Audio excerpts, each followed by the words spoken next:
नमस्कार, मी Ranjana. Home cook Ranjana चॅनलवरती आपल्या सर्वांचं पुन्हा एकदा स्वागत आहे. आजची रेसिपी काय करणार आहे, रेसिपीला सुरुवात करूया. रेसिपी संपूर्ण बघा आणि माझ्या चॅनलवरती तुम्ही नवीन असाल तर होम कुक रंजना चॅनलला जरूर सबस्क्राईब करा आणि बाजूचं बेल आयकॉनसुद्धा प्रेस करा, म्हणजे माझ्या येणाऱ्या रोजच्या नवीन रेसिपीचा नोटिफिकेशन तुम्हाला मिळेल. पदार्थ कुठला आहे, चला तर मग रेसिपीला सुरुवात करूया.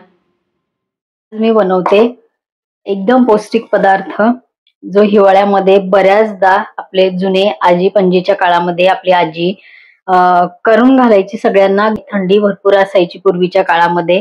तर हा पदार्थ काय आहे, तर ही खीर आहे मंडळी. तर ही आळीवाची खीर ह्याला म्हणतो आपण. ते हे बघा, मी जवळून तुम्हाला इथे दाखवते. ही आळीव आहे. तर जेवढ्या प्रमाणामध्ये आपल्याला खीर बनवायची आहे तेवढं प्रमाण घ्यायचं आहे. तर मी एक छोटी वाटी भरून ही आळीव पाण्यामध्ये मस्त याला भिजत लावलं. फक्त 15 मिनिटं पाण्यामध्ये भिजून घेतलेले. आता हे चिकट आहे म्हणून मी असं याला हात लावत नाहीये. आणि त्याच्यावरतीच मी एवढा खोबऱ्याचा सुका तुकडा बिना भाजलेला ह्याच्यावरती किसून टाकलेला आहे.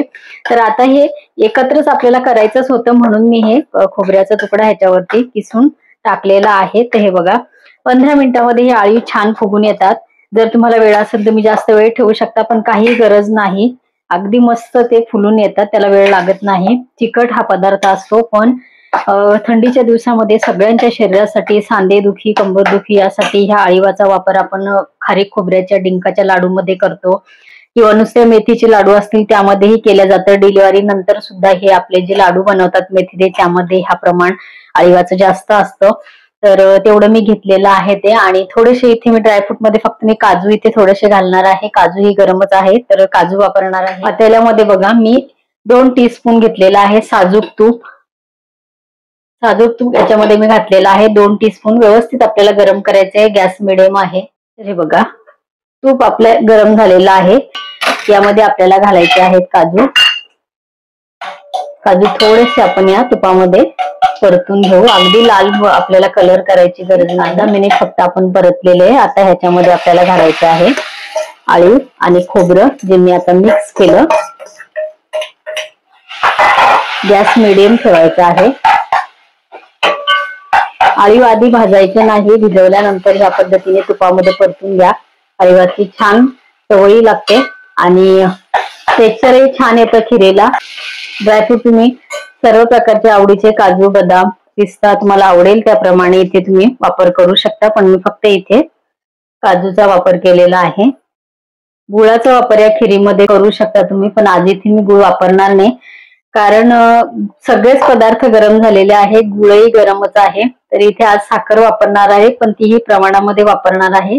जर गुळाचा वापर तुम्हाला या खिरीमध्ये करायचा असला तर तो केव्हा करायचा पुढे मी रेसिपीमध्ये दाखवते. मीडियम गॅसवरतीच आपल्याला हे असं परतून घ्यायचंय. पूर्वीच्या काळी शरीराला ऊब मिळण्यासाठी खाण्यापिण्याचे पदार्थ हेच आपले औषधी होती, आणि तेच आलटून पालटून आपले घरातले आपले वरिष्ठ मंडळी, घरातल्या ज्या आजी यायच्या, तर त्या सगळ्या म्हणजे ह्याच पद्धतीने काही ना काही जेवणातले बदल करून, आणि एवढी कडाक्याची थंडी जी आहे तर ती सोसण्याची शक्ती सगळ्यांमध्ये येत होती. तर खाणं पिणं आपलं जर खरोखर ऋतूनुसार आपण बदललं तर शरीराला त्याचे फायदे अप्रतिम आहेत.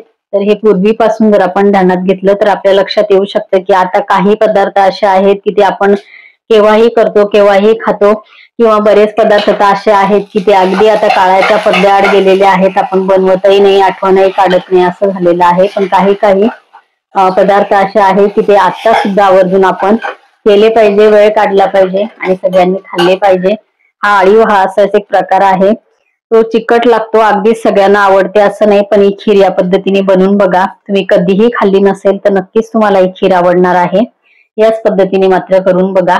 संपूर्ण याला थोडासा असा उग्र असा वास असतो, तर तो वासही हे अशा तुपात भाजल्यामुळे बघा अजून भाजतेच आहे. मी मिडियम गॅस आहे, खाली लागलेलं नाही तूप असल्यामुळे, आणि हे चिकट असल्यामुळे अजिबात खाली चिटकत नाही. पण मस्त ते त्याचं हे जे आहे दाणा तो छान असा फुलल्या जातो या तुपामध्ये. तर अशाच पद्धतीने आपल्याला 4 ते 5 मिनिट हे मिक्स करत करत आपल्याला हे व्यवस्थित त्या तुपामध्ये परतून घ्यायचंय. 4 ते 5 मिनिट आपले झालेले आहेत. तर आता गरजेनुसार, चवीनुसार साखर घालायची आहे. तर मी एक मिडियम साईजची वाटी इथे साखर घातलेली आहे, कारण याच्यामध्ये दुधाचा वापर होणार आहे, पण फार गोड ही खीर होणार नाही. क्वांटिटीच्या मानाने इथे साखर मी व्यवस्थितच अगदी घातलेली आहे. फार जास्त गोड माझ्या इथे कोणी खात नाही, म्हणून मी गोडाचं प्रमाण, तेलाचं प्रमाण माझ्या जेवणामध्ये खूप कमी असतं. बघा साखर एकदम आपली मस्त ह्याच्यामध्ये मेल्ट झाली, म्हणजे ह्या आळीवाचा जो वास असतो ना एक वेगळ्या प्रकारचा, तो सगळा निघून जातो. ह्या पद्धतीने नक्की खीर करून बघा. खीर तुम्हाला सगळ्यांना, खरंच कधीही तुम्ही खाल्ली नसेल तर नक्कीच तुम्ही खाऊन बघाल. चला तर आता मी इथे घालते दूध. अर्धा लिटर मी दूध घेतलेलं आहे, तर व्यवस्थित मी मिक्स करत करत हे दूध इथे वापरणार आहे. तर मंडळी इथे मी संपूर्ण दूध वापरलेलं नाही. हे बघा सुरुवातीला टाकलं तेवढंच दूध टाकलेलं आहे. तर आता अजून दूध आपल्याला वापरायचं आहे, पण आधी खळखळून चांगली उकळी ह्याला घ्यायची आहे.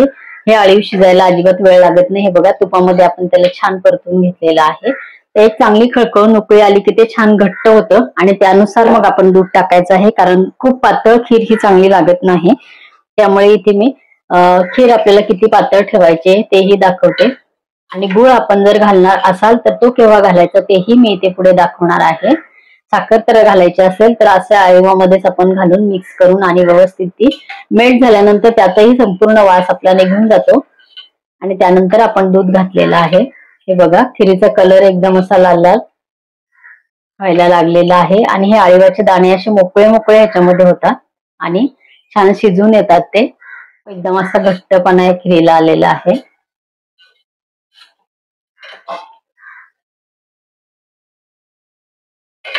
दूध मी घातलेलं आहे. हे बघा एक उकळी येऊन तर याचं आपलं शिजलेलं आहे छान हे आतमध्ये. तर आता आपल्याला परत एक उकळी घ्यायची आहे, त्यानंतर आपण गॅस बंद करणार आहे, कारण ती मस्त घट्ट होऊन येते. खूप जास्त घट्ट येणे आणि खूप जास्त पातळी ही खीर आपल्याला करायची नाही. अजून थोडंसं दूध घालते. एवढं दूध आपल्याला पुरेसं आहे, कारण जर आळीव जास्त असतं तर जास्त दूध आपण घातलं असतं. आणि उकळून घेतल्यानंतर आपल्याला खिरीची क्वांटिटी समजते आणि किती घट्टपणा आला खिरीला ते दिसतो, आणि त्यानुसार आपण परत इथे दुधाचा वापर करू शकतो. तर आता इथे मी घालणार आहे वेलची पूड चवीनुसार. अर्धा टीस्पून मी इथे वेलची पूड घेतलेली आहे. पौष्टिक खीर आहे, अजिबात वेळ लागत नाही. 15 मिनिटं फक्त पाण्यामध्ये भिजत लावा आणि मस्त तुम्ही या पद्धतीने खीर करून बघा. अजिबात खिरीचा वास येणार नाही, कारण आळीव चिकट पदार्थ असतो, मी तुम्हाला मगाशी सांगितलं. तर तशीच जर ती बनवली तर थोडासा वास त्याचा चेंज होतो, पण ह्या पद्धतीने तुपामध्ये छान परतून घ्या. आळीवाची खीर आपली तयार झालेली आहे. गॅस मी आता बंद करते. हे बघा एक एक दाणा आपला असा सेपरेट झालेला आहे, अजिबात चिटकलेला नाही, आणि मस्त असं टमटमीत फुगून आलेला आहे. या पद्धतीने आळीवाची खीर नक्की करून बघा.